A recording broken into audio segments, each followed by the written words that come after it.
પરિવર્તન હંમેશા જરૂરી હોય છે દોસ્તો. તો હું આપણો દોસ્ત નિકુલ ઠાકોર અને આપણે આપણા બાજુના દેશમાં નવા પ્રધાનમંત્રી કેપી શર્મા ઓલીએ ઘણા મોટા મોટા નાયકના અભિનેતાના જેવા સરસ નિર્ણય લઈ લીધા છે કે જેમાં ભ્રષ્ટાચાર મુક્ત દેશ બનાવવો અને શિક્ષણને વધુ મહત્ત્વ આપવું. કે એની અંદર સૌથી પહેલાં કે જે રાજનેતાઓ ઉપર ભ્રષ્ટાચારનો ચાર્જ લાગેલો હોય તો તેમને તરત સજા કરવી અને તેમને તેમની પોઝિશનથી બહાર કરવા તથા પ્રાઇવેટાઇઝેશનની સ્કૂલોને બંધ કરી દેવી અને તેની સાથે સાથે સરકારી સ્કૂલોને મહત્ત્વ આપવું. દોસ્તો, શું આપણા ભારત દેશમાં પણ આવું થઈ શકે છે?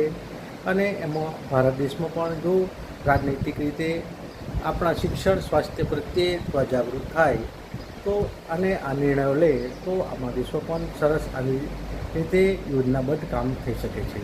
જો એમનું કામ સારું લાગે તો વિડીયોને શેર કરતા રહેજો.